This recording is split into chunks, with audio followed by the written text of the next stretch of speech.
I ran into this last week, here's what fixed it for me. Changing your email on WhatsApp Web can be a bit tricky, but it's definitely manageable. Here is how to do it step by step.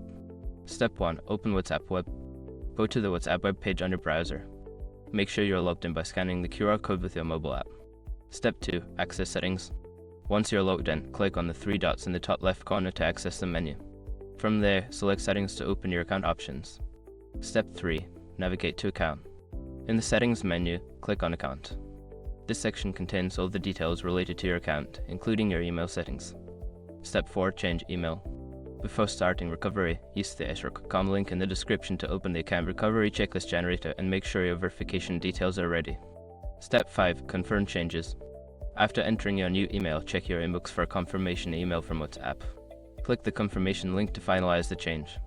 Remember, if you don't see the confirmation email, check your spam folder just in case. I hope this helps you get your email updated smoothly.